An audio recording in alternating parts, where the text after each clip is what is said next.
Getting to the heart of the matter. Back to Guy, Ben, and Frank with more Inside the News. Welcome back to Inside the News with Frank Vernuccio and Ben Brunson. My name is Guy Wehman.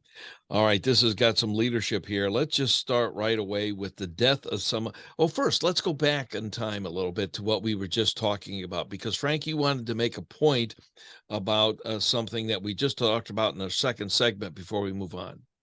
Yeah, indeed. The Biden administration's war on American energy independence is not restricted to fossil fuels. Now Biden has outlawed basically the exploitation, the mining of uranium in parts of the United States, which means that we will be dependent on Russia for our own uranium. So consider the inanity of all this. They don't want oil, they don't want fossil fuels, and the only real worthwhile alternative in any significant degree is uranium and nuclear power. Biden has now moved against that. You could almost say that it's a wholesale attack on the 21st century economy. Biden simply doesn't want the United States to be any kind of energy independent. Fascinatingly enough, though, last I checked, Russia, Saudi Arabia, Venezuela, they all reside on the same planet as the United States. So why is it any less polluting if we get our minerals, our raw materials, our energy from Saudi Arabia, Russia, or Venezuela than if we get it from ourselves, which would have the bonus effect of improving the American economy? There's no logic to it whatsoever. There's no environmental sense to it. There's no economic sense. It's completely irrational. There are times when you can say you have different points of view from one politician to the other, but there are also times when there are such bizarre policies, you can only call them irrational. Okay, I want to get to the death of the American cities, but Ben, let's get to the national disaster that just happened in Hawaii. What is quite interesting is that this president is not there. You know, he's supposed to be the comforter in chief, and, you know, so many homes and businesses and that whole section of Hawaii is gone. He is not to be found except maybe on some beach in Delaware, just kind of chilling out. And yet, you know, if this happened in past administrations, they're always there. That's what presidents do. They go to these places, Ben. Yeah, this is I would call this shooting yourself in the foot, but I think this might be a case of shooting yourself in the head in this administration. The president spent a couple weeks on the beach in Delaware, passed through Washington just long enough to hop a flight to Lake Tahoe for a week vacation there, and to make the no comment remark in response to all of the journalists asking him about Lahaina and the devastation of that city on Oahu. It's unbelievable. The city looked like it was firebombed by B-29s. You know, this is the death toll could rise to 1,000. The latest I've heard, there's still 1,000 or more people missing, and at some point the missing are going to translate into dead bodies. And the fire was so hot, they talked about how it melted steel. Well, that's more than enough to turn bodies into ash.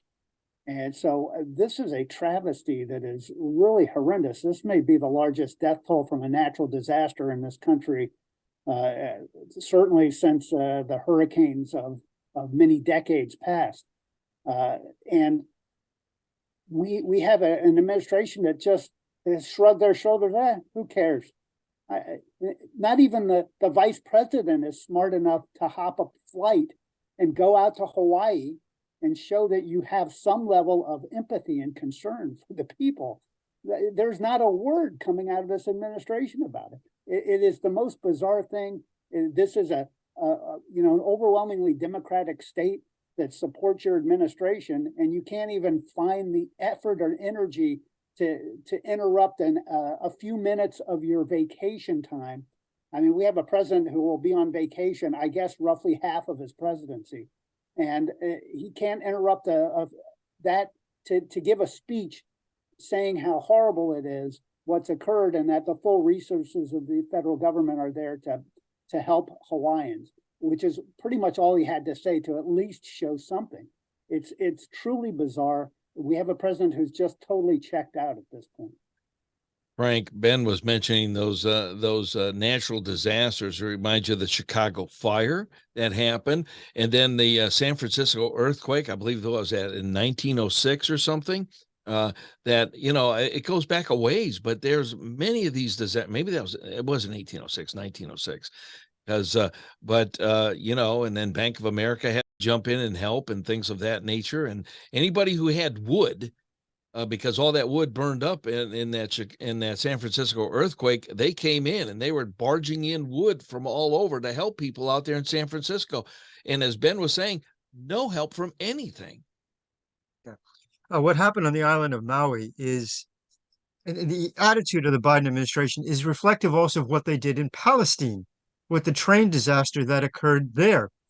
There's a specific message, which I'm going to talk about actually by one more thing. This administration doesn't care. You're worried about recovering bodies, helping survivors of the island of Maui, but Biden will talk to you about gas stoves. His administration will talk about things that have absolutely no relevance to the majority of Americans. The attitude is abundantly clear. They don't give a damn. And they're not even intelligent to realize it. They have become so insular.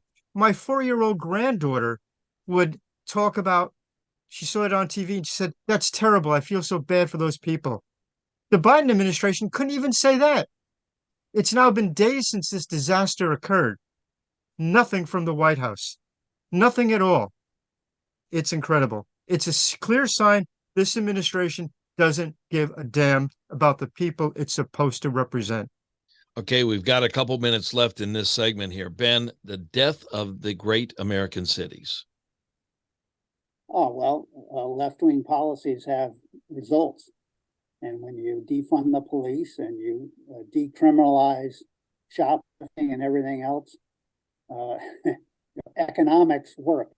And one thing about economics that you learn as you get older and wiser is that it is immutable. You cannot decide the impact of economics and cost and benefit analysis. Everyone does it and everything you do. And when you make the cost of crime zero and the benefits, you get a whole bunch of free stuff. You can go into the local Nordstrom and as many $1,000 purses you can grab in your arms, you can walk out with, and no one cares. People film you as you walk in and out and wave to you as you go down and put it on eBay to sell it and make thousands of dollars. This is out of control, and it is destroying Portland. It's destroying Seattle, San Francisco, LA, every left-wing city. Baltimore has been in the dumps for a long time. Philadelphia is headed that way. New York has got a growing hill of issues that it's going to have to overcome. And yet no one changes their vote. So at some point you have to say, well, you get what you vote for. If you're not willing to, if you think that somehow you're going to vote for a different Democrat who do something differently, well, guess what? You've been wrong for decades and you're going to be wrong for decades in the future, but it's not going to change. So you have to get off your rear end and start changing how you think about who you vote for. Yeah, people are so committed to party and not committed to America. And that's the problem. The people in Washington, D.C., they're committed to not only to party, but basically to themselves and their own survival and their own richness and enriching themselves. Wow, my goodness. Well, talk about that. We're going to talk about inflation next and how that's destroying us as well. And is the economy really as good as what they're projecting? Well, people are saying the economy's not that good. Look at what I've got to live with. But yet the big talking heads in Washington, D.C. said the economy is going great. We're going to talk to our resident economist, Ben Brunson, when we get back. This is Wehman, Brunson, and Vernuccio Inside the News.